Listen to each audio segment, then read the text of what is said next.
हिंदी वर्णमाला हिंदी की प्रथम चीज होती है, इसलिए इसको जानना बहुत जरूरी है।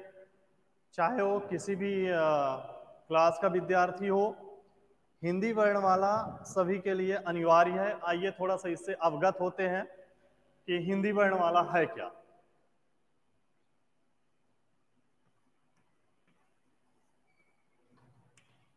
हिंदी वर्णमाला, ये हिंदी की जो वर्णमाला है मुख्यतः दो भागों में बटी हुई है। आप सभी लोग जानते हैं कि इसमें क्या होता है, दो चीजें होती हैं। एक तो स्वर होता है, दूसरा हमारा क्या होता है, व्यंजन होता है। ठीक है, तो क्रम से हम जानेंगे कि स्वर कितने तरह के होते हैं, व्यंजन कितने तरह के होते हैं, इन तमाम चीजों पर चर्चा करेंगे। तो हिंदी वर्णमाला हमारी कैसे बटी होती है, आप देखेंगे एक स्वर और दूसरा क्या होता है, व्यंजन। तो सबसे पहले तो हम वर्णमाला के बारे में थोड़ी सी चर्चा कर लें। वर्णमाला जो है तो भाषा की सबसे छोटी इकाई होती है। मतलब ऐसा ध्वनि समूह जो कि भाषा की सबसे छोटी इकाई है, उसको हम क्या कहते हैं, वर्णमाला कहते हैं, या इसी को हम अक्षर भी कहते हैं। तो अक्षर क्या है, वो है जिनका क्या होता है, क्षरण नहीं होता है। ठीक है, उन्हें हम कहते हैं।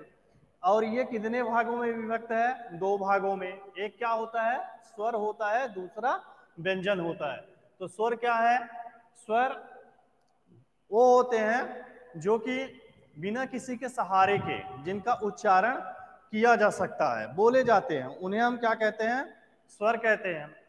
ठीक है, तो पहले हम देखें, वैसे हमारे जो स्वरों की संख्या होती है वो कितनी होती है, स्वर की संख्या 11 होती है। कितनी होती है, 11 इनकी संख्या मानी गई है। और इनकी संख्या कितनी मानी गई है, 33। ठीक है, लेकिन हमारे देवनागरी लिपि में, ठीक है, कितने इसमें 52 वर्णों का विधान है, 52 अक्षरों का। ठीक, वो 52 अक्षर कैसे कैसे होंगे ये हमें जानना है, सीखना है। ठीक, तो सबसे पहले हम स्वर से शुरुआत करते हैं। स्वर हमारे कितने होते हैं, 11 होते हैं। आइए आप इन्हें देख भी लीजिए। जैसे आ हो गया, छोटा आ, बड़ा आ, छोटी ई, बड़ी ई, ठीक, छोटा ऊ, बड़ा ऊ, ए, ओ, औ। ठीक है, ये अब हम इनकी काउंटिंग किए लेते हैं, गिनती किए लेते हैं कि कितने हैं, 1 2 3 4 5 6। सॉरी, यहां पर एक छूट गया है हमारा, जिसे हम क्या कहते हैं, री कहते हैं। ठीक है, ये अब काउंटिंग करते हैं, 1 2 3 4 5 6 7 8 9 10 11, अर्थात स्वरों की संख्या कितनी मानी गई है, 11 मानी गई है। अब आप सोचेंगे कि सर दो और होते हैं, ठीक है, जिसे हम अं और अहा बोलते हैं। ठीक है, तो ये स्वर में हैं, लेकिन इन्हें कैसे स्वर कहते हैं हम, अयोगवाह स्वर। ठीक है, कैसे कहते हैं, अयोगवाह स्वर। तो अयोगवाह स्वर जो हमारे हैं, अयोगवाह स्वर, अयोगवाह स्वर हमारे पहला आता है अंग को कहते हैं, इसको हम अनुस्वर भी कहते हैं। क्या कहते हैं, अनुस्वर के नाम से जानते हैं। और जो हमारा दूसरा होता है आहा, इसको हम क्या कहते हैं, विसर्ग, विसर्ग स्वर के नाम से इसको जानते हैं। ठीक, तो ये स्वर हो गए, लेकिन मूलतः स्वर कौन से हैं। ठीक, तो मूलतः स्वर जो हमारे हैं तो वो कितने हैं, 4 हैं। ठीक है, देखते हैं मूलतः स्वरों की संख्या या मूल स्वर, मूल स्वर जो है इनकी संख्या कितनी है, 4 है। कैसे 4 है, वो कौन कौन से हैं, तो देखते हैं हम। क्या है, आ है, ठीक है, आ, ई, ऊ, और क्या होता है, रे। ठीक है, ये हमारे मूलतः स्वर हो गए। ठीक, और इन्हीं मूल स्वरों को हम क्या कहते हैं, अब जब स्वर को डिवाइड करते हैं, उसको बांटते हैं, तो दो तरह के हो सॉरी, दो नहीं बल्कि मुख्यतः तो दो ही होते हैं, लेकिन एक होता है आपका विलुप्त स्वर। ठीक है, तो कुल मिलाकर के 3 तरह के हो जाते हैं। एक क्या होता है, हास्य स्वर होता है, और दूसरा क्या होता है, दीर्घ स्वर। एक छोटा होता है और एक बड़ा होता है। जैसे छोटा, तो मूलतः स्वर ही जो हमारे हैं ये सब छोटे है ना, ये हास्य स्वर हो गए। और दीर्घ स्वर वो होते हैं जो बड़े होते हैं, जैसे बड़ा आ। ठीक है, तो इनकी भी संख्या, इनकी दीर्घ स्वरों की संख्या कितनी है, 7 होती है। कितनी होती है, दीर्घ स्वरों की संख्या 7 निर्धारित की गई है। ठीक, तो 7 4 कितना होता है, 11। अर्थात हमारे स्वर कितने होते हैं, 11 होते हैं। लेकिन एक क्या होता है, विलुप्त स्वर भी होता है। ठीक है, वो कैसे, जब हम किसी चीज का देर तक उच्चारण करते हैं, जैसे आप बोलते हैं, कभी कभी ध्यान करते हैं तो बोलते हैं ओम, तो ये जो सांस लंबी खिंचर रही है, ठीक है, जा रही है, ठीक है, तो इसी को हम क्या कहते हैं, विलुप्त स्वर के नाम से भी जानते हैं। ठीक है, इसके बाद एक होता है संयुक्त स्वर। तो संयुक्त स्वर क्या होते हैं, संयुक्त स्वर वो है, ठीक है, इनकी संख्या 4 होती है, जो कि किसी न किसी से मिल करके बनते हैं। तो थोड़ा सा यहां पर इसको मिटाते हैं, स्वरों के बारे में चर्चा। ये मूल स्वर हो गए, अथवा इन्हीं को हम क्या कह सकते हैं, हास्य स्वर। ठीक है, यही हमारे हास्य स्वर भी होते हैं। इतनी ही संख्या मूल स्वरों की और हास्य स्वरों की भी होती है, और सेम वही है। ठीक है, लेकिन जो दीर्घ स्वर है, तो दीर्घ स्वरों की जो संख्या होती है वो कितनी होती है, यहां पर देख लेते हैं।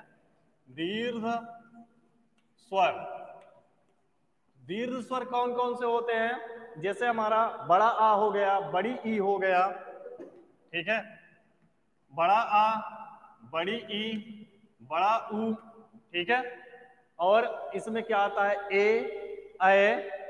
ठीक है, क्या आता है, ए, ऐ, ओ, और औ। ठीक है, 1 2 3 4 5 6 7, अर्थात इनकी संख्या कितनी होती है, 7 होती है। तो 7 ये हो गए और 4 ये हो गए। इस तरह से इनकी संख्या कितनी हुई, 11 हुई।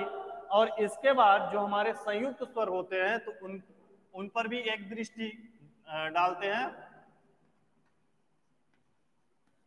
संयुक्त स्वर, ठीक, संयुक्त स्वर कौन कौन से हैं, जैसे ए हो गया हमारा, क्या हो गया, ए, ऐ, और ओ, और औ।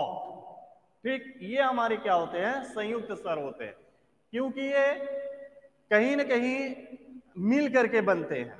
ठीक है, दो स्वरों से। जैसे हम जब आप संधि के नियम में जाते हैं, संधि पढ़ते हैं, तो आप क्या पाते हैं, आ और ई के मिलने से क्या होता है, ए होता है ना। जैसे इसके लिए हम क्या करेंगे, आ प्लस ई बराबर ए। ऐ के लिए हम क्या करेंगे, देखते हैं, आ प्लस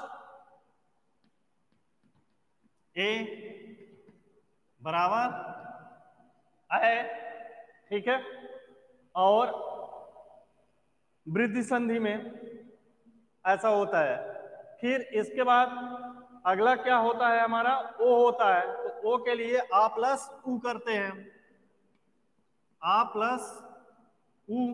बराबर क्या होता है ओ, और आ प्लस क्या करते हैं हम उसमें आओ के लिए ओ, तो क्या होता है आओ होता। तो ये जो हमारे बनते हैं ऐसे करने पर ये हमारे संयुक्त स्वर कहलाते हैं। ठीक है, ये तो स्वरों के बारे में चर्चा थी। अब इसके बाद हम आगे व्यंजन के बारे में देख लेते हैं। ये स्वर हो गए। अगर जो एक बार आप फिर से थोड़ा सा ध्यान दीजिए, एक नजर में इसको कैसे हम कह सकते हैं कि स्वर जो है तो स्वरों की संख्या 11 होती है, और मूलतः स्वर हमारे कितने होते हैं 4 होते हैं। उन्हीं मूल स्वरों को हम हास्य स्वर के नाम से भी जानते हैं। दीर्घ स्वरों की जो संख्या होती है वो कितनी होती है 7 होते हैं। तो कुल मिलाकर के हमारे स्वरों की जो संख्या निर्धारित की गई है देवनागरी लिपि में वो कितनी है 11 है। लेकिन एक स्वर क्या होता है जिसको हम विलुप्त स्वर के नाम से जानते हैं। जब हम किसी चीज का देर तक उच्चारण करते हैं तो उसको हम क्या कहते हैं विलुप्त स्वर कहते हैं। जैसे आप को राम ही बोलते हैं तो राम, ठीक है, ये आवाज आपकी ऐसे ऐसे जा रही है, ठीक है, और फिर आपका माँ होता है। तो ये जो बीच का वो होता है, ठीक है, ये भी एक स्वर है। ठीक है,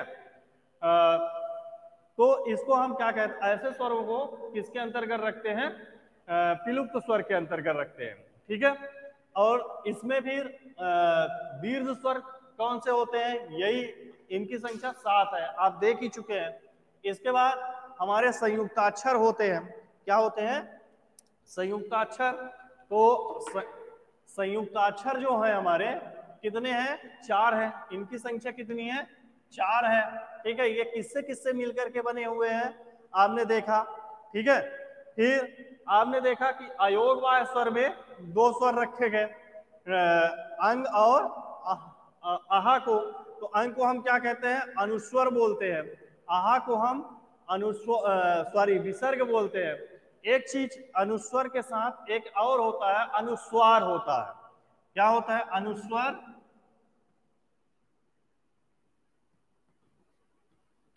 स्वार। ठीक है, इसके अंतर्गत क्या आता है, जैसे आप चंद्रबिंदी, ठीक है, रखते हैं उसको कहते हैं। जैसे आपको आंख लिखना है, ठीक है, क्या लिखना है आंख। तो आंख जब आप लिखते हैं तो उसमें चंद्रबिंदी होती है, जैसे चांद लिखना है तो ये हमारा सही है, ठीक है, शुद्ध माना जाता है। लेकिन अगर जो हम इसके ऊपर बिंदी रख करके और काम चलाएं तो वो अशुद्ध माना जाता है। ठीक है, यही इन दोनों में फर्क है, और यही चीजें देखने को मिलती हैं। इसके बाद अब हम चर्चा किस पर करते हैं, व्यंजन वर्ण पर। ठीक है, किन वर्णों पर, व्यंजन वर्णों पर। तो व्यंजन वर्ण जो होते हैं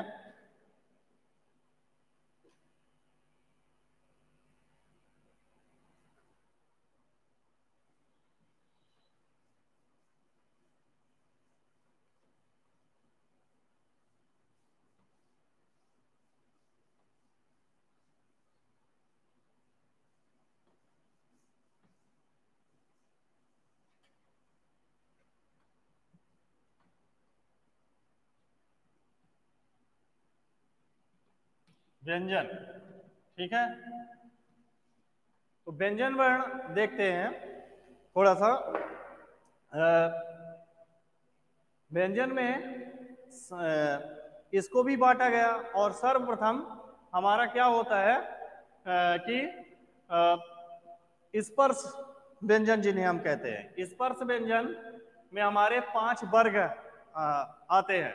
जैसे हम इसको क्या देखते हैं, का वर्ग वर्ण। का वर्ण में क्या आता है का, खा, गा, घा, अंगा। ठीक है, फिर इसी तरह से हमारा क्या होता है चा वर्ण होता है। ठीक है,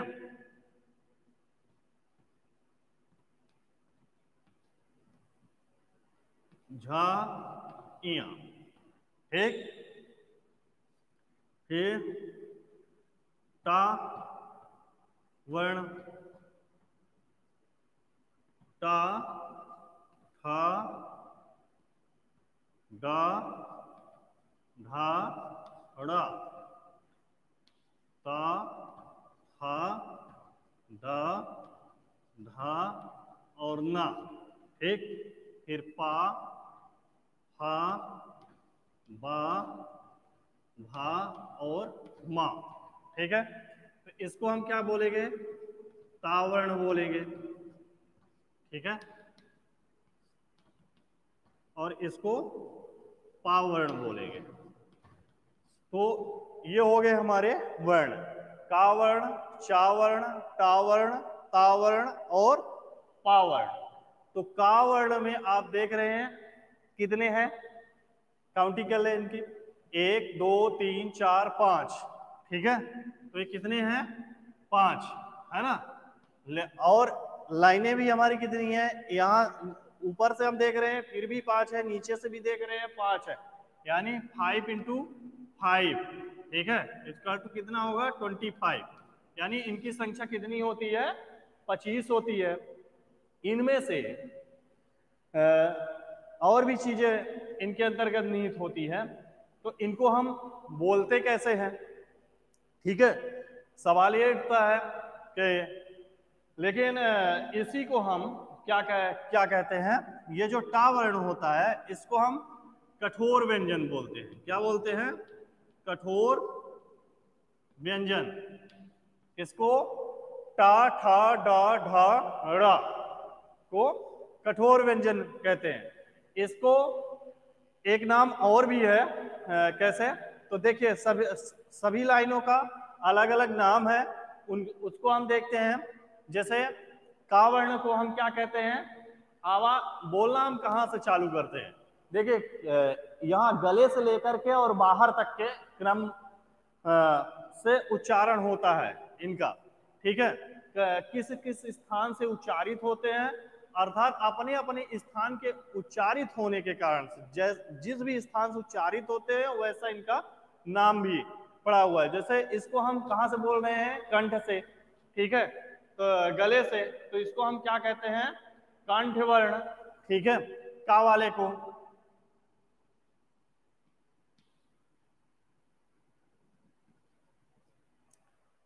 ठीक।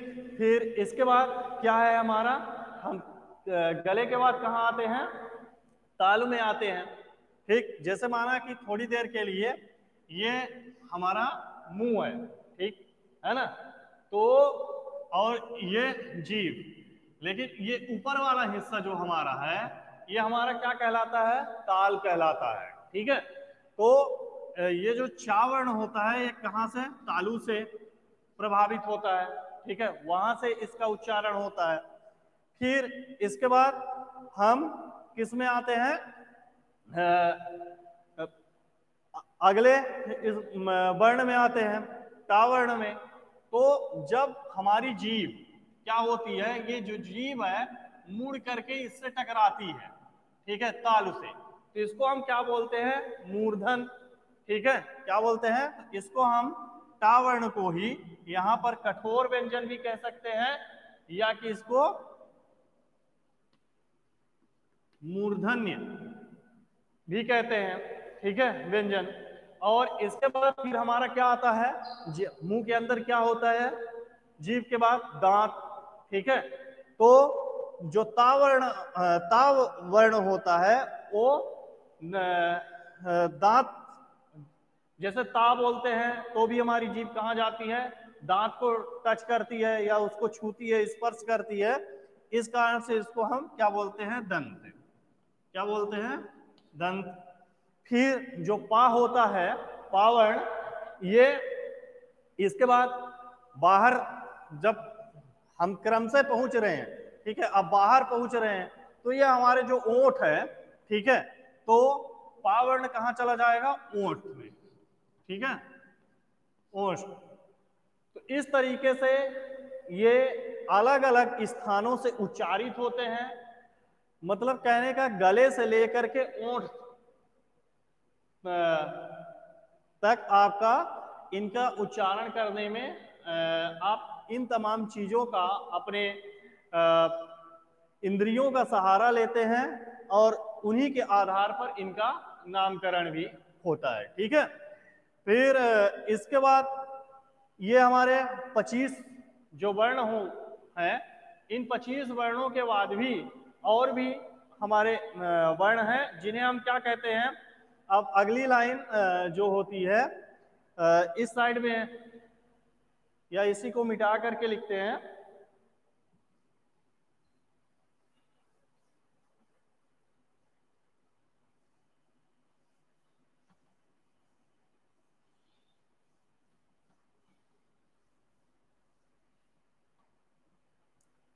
आगे जो है वो क्या है, जैसे या, रा, ला, वा। ठीक है, ये कितने हो गए? 4। ठीक, ये हमारे क्या होते हैं? अंतस्थ व्यंजन कहलाते हैं। अंतस्थ व्यंजन या इसी को हम अर्ध स्वर के नाम से भी जानते हैं।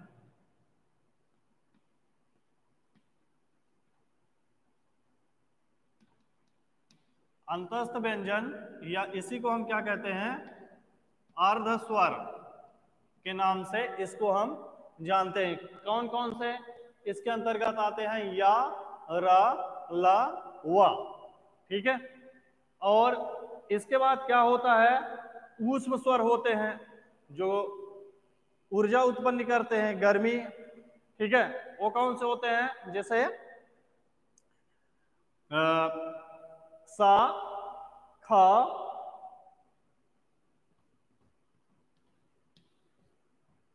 सा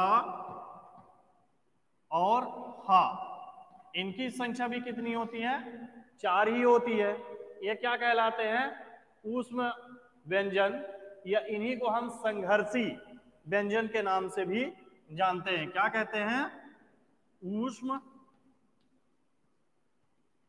व्यंजन या संघर्षी व्यंजन के नाम से इसको हम जानते हैं। ठीक है, इसके बाद हमारा क्या होता है? एक और होता है जिसको हम संयुक्ताक्षर बोलते हैं। क्या बोलते हैं? संयुक्ताक्षर। वो कौन से होते हैं?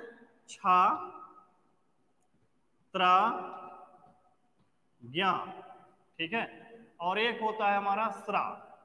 ठीक, ये इनकी संख्या कितनी होती है? 4 ही होती है। कितनी होती है? 4। तो ये हमने क्या पढ़ा था कि 11 जो हमारे होते हैं क्या होते हैं? स्वर होते हैं। ये स्वर हो गए। 25 ठो हमारे क्या हो गए? वर्गेतर वर्ण। ठीक है, और 4 हमारे क्या हो गए? अंतस्थ व्यंजन या अर्ध स्वर, इन्हीं को कहते हैं। 4 हमारे हो गए, क्या हो गए? ऊष्म स्वर हो गए। और 4 हमारे ये जो हैं संयुक्ताक्षर हैं। क्या हैं? इनको हम क्या बोलते हैं? संयुक्ताक्षर या संयुक्त व्यंजन। ठीक है, तो ये हो गए। और इसके बाद 2 और हमारे होते हैं जिनको हम क्या बोलते हैं? द्विगुण व्यंजक। क्या बोलते हैं? द्विगुण व्यंजक। द्विगुण मतलब जिनमें 2 गुण होते हैं। ठीक है, जैसे कि आप जब सड़क शब्द लिखते हैं तो सड़क, ठीक है, ये आपका शुद्ध माना जाता है। लेकिन जब आप ऐसे लिख देते हैं तो सड़क, ठीक है, सड़क हो जाता है, ये अशुद्ध है। ठीक है, सड़क और सड़क में क्या होता है? अंतर होता है, डिफरेंस। ठीक है, भिन्नता होने के कारण से। तो जब आप क्या पढ़े थे अभी? कौन सा वर्ण? मूर्धन वाले में क्या पढ़े? टा वर्ग में, जिसे हम कठोर व्यंजक भी कहते हैं। तो एक आता है ड और ढा। क्या? ड और ढा।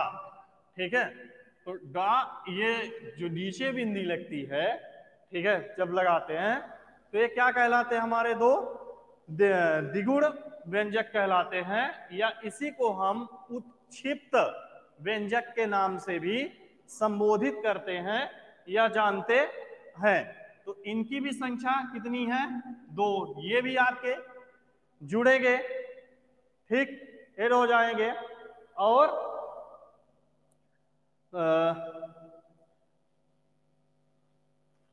अब थोड़ा सा हम सबसे पहले संयुक्त अक्षर के बारे में चर्चा करते हैं। ये संयुक्त अक्षर जो हैं तो मिल करके किन किन व्यंजनों से मिल करके तैयार होते हैं या बनते हैं, तो इसके बारे में देखेंगे। तो सबसे पहले हम छाप की ही शुरुआत करते हैं। ये जो है काय से मिल करके बनता है, का और सा से। काय से का प्लस ये खटकोड़ वाला सा, तो इससे मिलकर इनसे मिलकर के तैयार होता है। अब इसको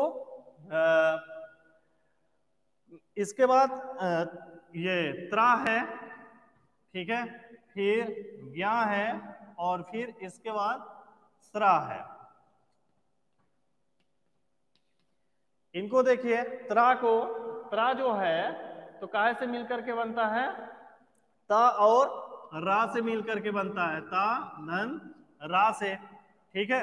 फिर इसके बाद हमारा ज्ञा है, तो ज्ञा जो है काहे से मिलकर के बनता है, जा और आ से। फिर स्रा आता है, स्रा जो है तो खटकोड़ वाला खा और रा से मिलकर के बनता है। अच्छा, इनको ध्यान में रखने का जो तरीका है वो क्या है, तो जैसे हम बताते हैं, ये छा जो है, छा की जो स्पेलिंग, ठीक है, तो क्या KSH, ठीक है। तो ये देखिए, ये का हो गया और यस से सा हो गया, ठीक है। तो छा काहे से मिलकर के बनता है, के से आधा का, ठीक है, के से। ये जब इसमें हम ऐसा करते हैं तो इसका मीन्स ये होता है कि ये आधा का लिखा हुआ है, पूरा का नहीं, ठीक है। और जब पूरा लिखते हैं, इसके लिए स्पेलिंग होती है के, और के ए का मतलब होता है पूरा का, और के डबल ए का मतलब होता है बड़ा का, ठीक है। तो ये यहाँ पर मात्र केवस है, यानी आधा का है, इससे और इससे यस से सा ए का, तो इन दो चीजों से मिलकर के ये क्या बनता है, हमारा छा बनता है। इसी तरह से हम क्या करते हैं, त्रा की भी देखते हैं, TRA, तो टी से ता और ठीक आधा ता और ये रा हो गया, ठीक है, आधा रा। तो फिर इसके बाद ज्ञा को हम देखते हैं, तो ज्ञा की क्या होती है, JYA, ठीक है, जे से जा, ए से आ, ठीक है। और इसी तरह से हमारा क्या होता है, स्रा का SHRA, ठीक है। तो क्या होता है, एस से सा और RA से रा, ठीक है। तो इनसे मिलकर के ये चीजें हमारी संयुक्ताक्षर बनते हैं। तो ये इसको मालूम रखने के लिए या याद करने के लिए तरीका था। और बाकी ये 4 होते हैं, आपने देखा संयुक्ताक्षर हमारे कि छा, त्रा, ज्ञा और स्रा। जो ये सा, खा, सा और हा है, ये हमारे क्या हैं, ऊष्म व्यंजन है, या इन्हीं को हम संघर्षी व्यंजन भी कहते हैं। या, रा, ला और वा जो है अंतस्थ व्यंजन है, या इसी को हम क्या कहते हैं, अर्धस्वर के नाम से भी जानते हैं। अब इसमें कुछ चीजें और भी होती हैं, घोष और अघोष, ठीक है, अल्प प्राण और महाप्राण। इसको भी आप थोड़ा सा एक झलक में देखिए। जैसे लिख करके ही इसको समझाते हैं तो ज्यादा बेहतर होगा। जैसे हमारा क्या था, का वर्ण वर्ण, ठीक है, क्या था, हम का वर्ण, ये 5 वर्गेतर वर्ण होते हैं, ठीक है, तो इन पर देखते हैं तो का, खा, गा, घा और अंगा, ठीक है। इसी तरह से चा, छा, जा, झा, इया, ठीक है। फिर टा, था, डा, धा, ड़ा, ठीक, ता, था, दा, धा और ना। फिर पा, फा, बा, भा और मा। तो अब हम चर्चा करते हैं किसकी, अल्प प्राण और महाप्राण की। क्या चीजें होती हैं, एक होता है हमारा अल्प प्राण और एक होता है, क्या होता है, महाप्राण, ठीक। अब ये कैसे होता है इसको देखिए, तो देखिए क्या होता है कि जहां पर, या इसी को हम क्या कहते हैं,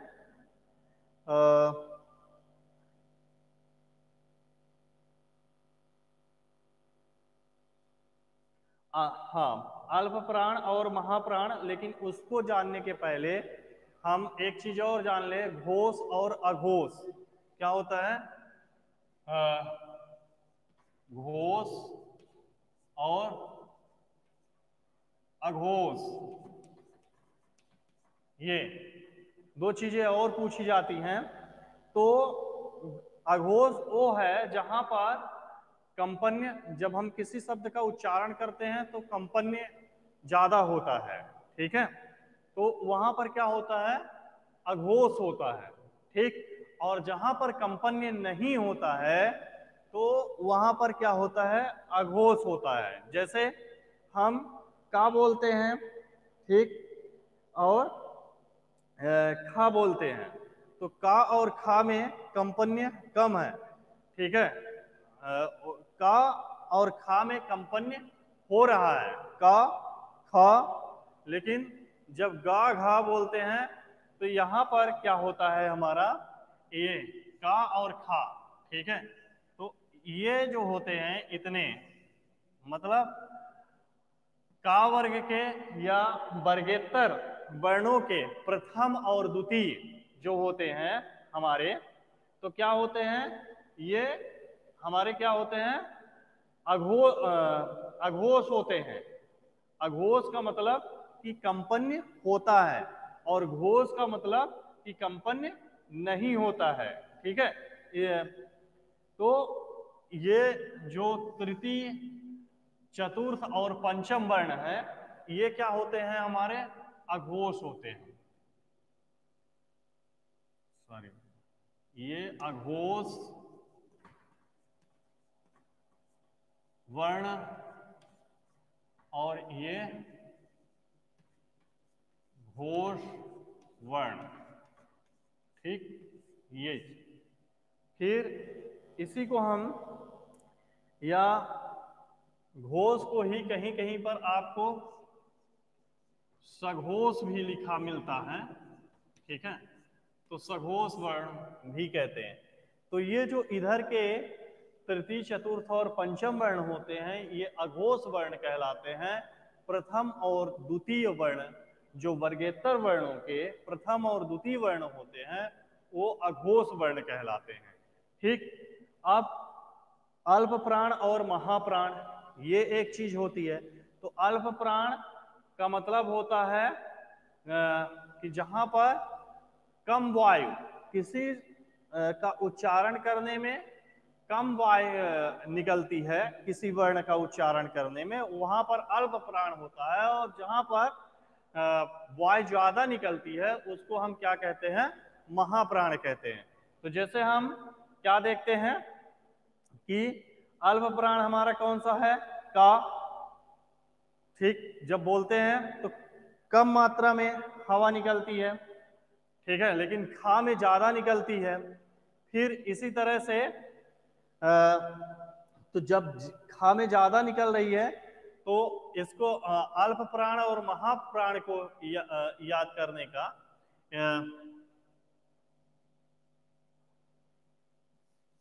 समझने का जो तरीका है, अल्प प्राण और एक है महाप्राण।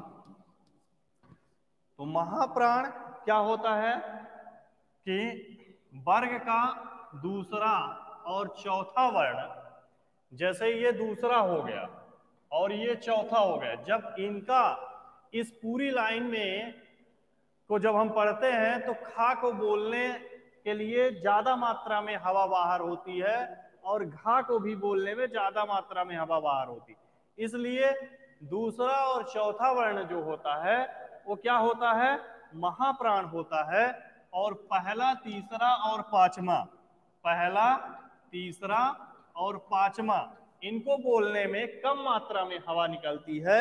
इस कारण से ये क्या होते हैं, हमारे अल्प प्राण होते हैं। ठीक है, तो ये चीजें कुछ वर्ण में जो हिंदी वर्णमाला थी या देवनागरी लिपि थी, ये कुछ चीजें इसमें प्रमुख थी, उनको आपने सीखा। और अगर जो आपको लग रहा हो कि अभी भी कुछ समस्या है या कुछ छूट रहा है तो मिलने पर इसके बारे में और भी विस्तृत चर्चा हो जाएगी। ठीक है, लेकिन अब हम क्या करते हैं, एक बार जोड़ लेते हैं। ठीक है, कि ये हमारे कितने हुए। तो जैसे 11 वो हो गए थे, 2 हमारे और भी वर्ण हो गए थे क्या, अयोग वाहक वाले, और फिर 25 हमारे क्या हो गए थे, वर्गेतर वाले हो गए थे। ये वाले पूरे 25 यहाँ से और यहाँ तक के अक्षर कितने थे, 25 थे। इनको आपने पढ़ा। फिर आपने पढ़ा कि 4 हमारे क्या होते हैं, अंतस्थ व्यंजन होते हैं या अर्धस्वर इनको हम कहते हैं।